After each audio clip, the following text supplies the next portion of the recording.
Hola, ¿qué tal? Bienvenidos a esta nueva serie de videos donde trataremos qué son y para qué sirven las hormonas córticos suprarrenales. Esto es una introducción. Recuerden que cada uno de estos temas que estamos tratando aquí se pueden ver con mayor detalle si les interesa a través de páginas como el Google Scholar o en libros de texto como el Ganón de Fisiología Médica. Bien, vamos a comenzar. Como introducción tenemos que estas hormonas provienen de las glándulas suprarrenales que se encuentran en los polos superiores de los riñones. Aquí les muestro un esquema de un riñón, este sería otro riñón, y les muestro lo que son los polos superiores. Aquí es donde estaría esta glándula, que si se dan cuenta en este siguiente esquema está mayor enfatizada o tiene más énfasis. Si ustedes hacen un corte transversal a esta glándula, lo que verían son dos, o de manera anatómica verían dos partes, lo que es la corteza suprarrenal, que sería esta parte de aquí, que aquí está ilustrada en otro corte, y la médula. La pérdida completa de estas hormonas, o totalmente de la secreción córtico suprarrenal, suele causar la muerte en un plazo de 3 días a 2 semanas. Esa es la importancia de estas hormonas. Vamos a ver que tiene muchísimas funciones, pero si ustedes la suprimen, el organismo no puede resistir más de 2 semanas, salvo que la persona reciba un tratamiento salino intensivo o la inyección de mineralocorticoides, que ahorita vamos a ir revisando cada una de ellas. Dentro de las generalidades, pues la médula suprarrenal es el 20% de toda la glándula y libera la hormona adrenalina y noradrenalina en respuesta a la estimulación simpática. Acuérdense que estas hormonas nos preparan para huir o para pelear en caso de enfrentamientos o de agresiones. Si ustedes salen o van caminando y les sale un perro el cual les gruñe, ustedes liberarían adrenalina, lo que les permitiría a ustedes o enfrentarse al perro o huir, ¿no? Bueno, es un ejemplo. La corteza suprarrenal, que sería esta parte de acá, es el 80% de la glándula y aquí se liberan las hormonas esteroides llamadas corticosteroides, que cuáles son los mineralocorticoides, los glucocorticoides y los andrógenos. Cada uno los vamos a revisar. Aunque se han aislado más de 30 esteroides en esta glándula, solo la aldosterona, que es un mineralocorticoide, y el cortisol, que es un glucocorticoide, han recibido mucha atención. De hecho, este video o esta serie de videos que estamos comenzando se van a ir sobre estas dos hormonas, dada la gran cantidad de información que se tiene. Bien, ¿qué son los mineralocorticoides? Pues reciben este nombre porque afectan sobre todo a los electrolitos, es decir, a los minerales extracelulares, específicamente al sodio y al potasio. ¿Cuáles son los principales mineralocorticoides? Ya les había dicho en la diapositiva anterior que la aldosterona es la que ha recibido muchísima información. Sabemos que es muy potente y supone casi el 90% de toda la actividad mineralocorticoide. Pero también tenemos la desoxicorticosterona.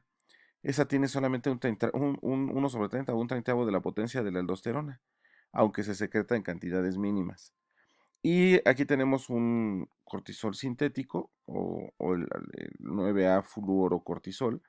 Es sintético y esto es un poquito más potente que la aldosterona. Se puede utilizar como un suplemento en dado caso de que se necesitara o hubiera deficiencia de mineralocorticoides. Bien, sin mineralocorticoides, la concentración del ion potasio del líquido extracelular experimenta un gran ascenso.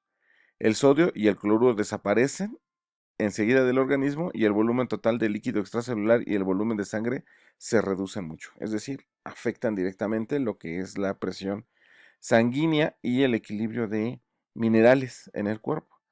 Fíjense, otra cosa que sucede es que el gasto cardíaco desciende de inmediato y el enfermo pasa a un estado de shock seguido de la muerte.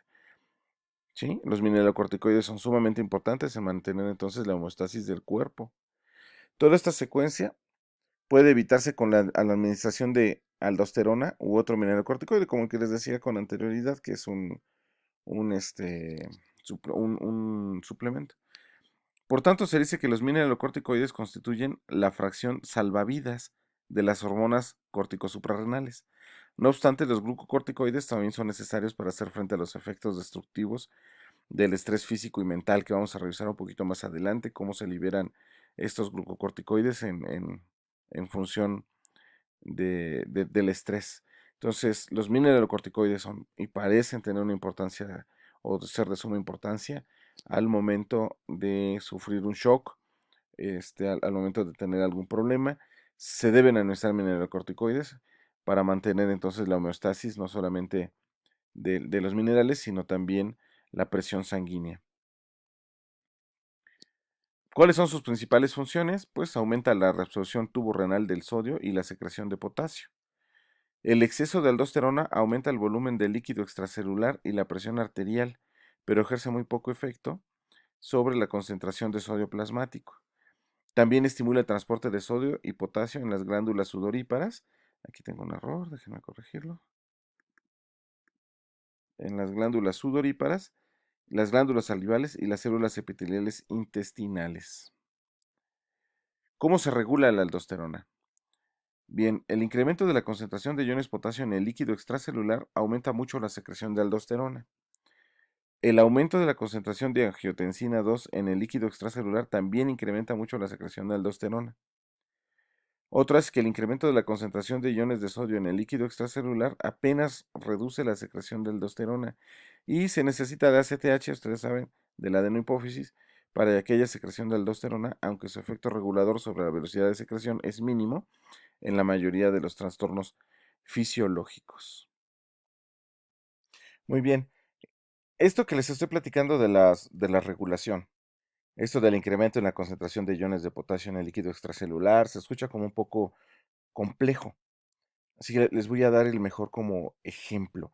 ¿Se acuerdan cuando alguna vez veíamos en alguno de los videos estas cuestiones de termorregulación? Cuando la temperatura ambiental se eleva o cuando la temperatura de nuestro cuerpo se eleva, nosotros como endotermos, al hacer mucho ejercicio, exponernos a ambientes muy cálidos, comienza a haber, pues obviamente, una elevación de la temperatura corporal. Nosotros no podemos tener mucha temperatura o muy elevada porque nuestras células empiezan a fallar, incluso las neuronas empiezan a morir. Entonces lo que hace el cuerpo es que una vez que detecta o el cerebro detecta este incremento de temperatura en la sangre o en los tejidos, manda la señal, que eso ya lo revisamos la vez pasada, para que las glándulas sudoríparas comiencen a funcionar. Y entonces si eliminamos agua a través de la piel, el agua entra en contacto con el ambiente y al evaporarse el agua se lleva el calor, de tal manera que nosotros bajamos la temperatura de nuestro cuerpo de esa manera. Pero esto provoca un fenómeno que se llama deshidratación, es decir, comenzamos a eliminar agua y lo que hacemos es cambiar el balance entre el soluto y los solventes, es decir, entre el agua y los iones, los hematíes y todo lo que nuestra sangre tiene. Al bajar esto, pues obviamente se baja la presión arterial. Pues sí, las arterias empiezan a tener ahora menos líquido circulante. Esto que les estoy platicando se tiene que regular. ¿Me explico? ¿Por qué es importante la presión en las arterias?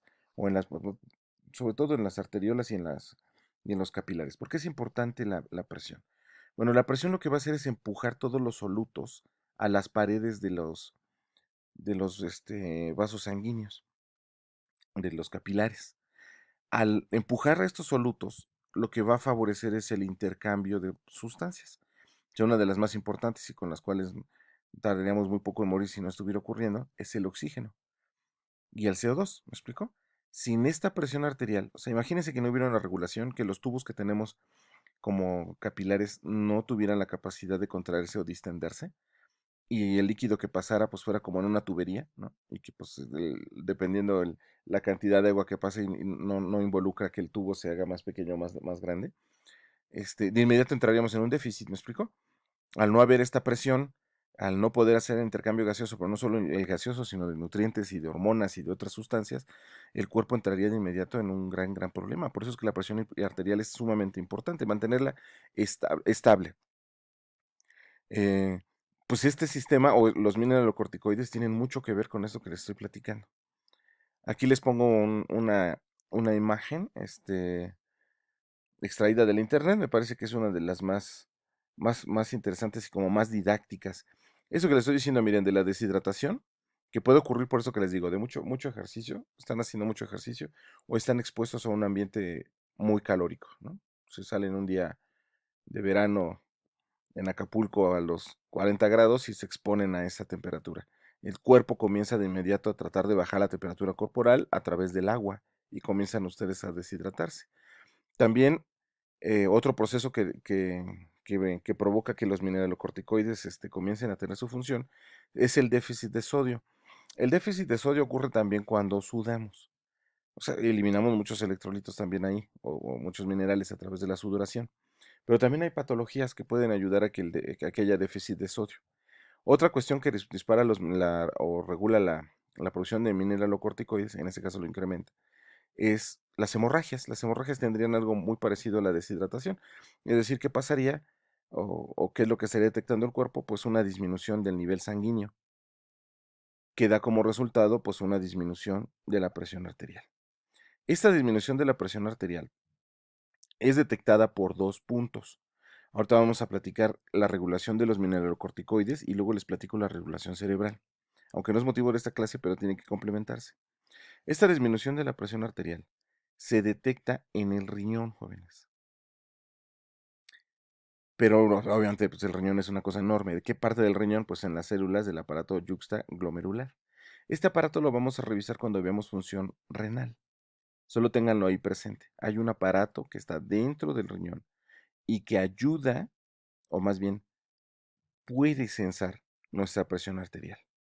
Cuando disminuye la presión arterial, de inmediato este aparato manda la señal para que la, la glándula suprarrenal, perdón, para que el riñón empiece a liberar renina. El riñón es responsable entonces de liberar una enzima que se llama renina. Bien, ¿qué hace la renina? La renina va a actuar con un péptido que se llama angiotensinógeno. Este péptido está inactivo, es liberado por el hígado y se libera a la sangre. Este péptido no actúa si no se encuentra con la renina. ¿Me explico? Es un péptido que necesita activarse sí, y no se activa a menos que se encuentre con la renina. ¿Cómo se activa? Pues simplemente la renina corta al angiotensinógeno y lo que provoca es la creación de angiotensina 1. ¿Sale? Aquí va. La presión sanguínea empezó a disminuir porque ustedes hicieron mucho ejercicio, están sudando mucho, tienen un problema de sodio o tienen una hemorragia. De inmediato, el riñón, a través de las células yuxtaglomerulares, incrementan, o bueno, aumenta la liberación de renina, que detectaron este cambio de presión, quien actúa a su vez con un péptido del hígado de nombre angiotensinógeno. Lo rompe y lo que hace es producir angiotensina 1. Esta angiotensina 1 empieza a circular en el cuerpo, ¿sale? Y cuando se encuentra con otra enzima, que esta es producida por los pulmones, que se llama ECA, que es la enzima convertidora de angiotensina, cambia la angiotensina 1 a angiotensina 2. La angiotensina 2 tiene dos funciones principales en el cuerpo, para esto que estamos platicando. Uno, va directamente a la corteza suprarrenal, o sea, obviamente por el flujo sanguíneo, llega a la corteza suprarrenal y le indica de inmediato a esta glándula que libere aldosterona.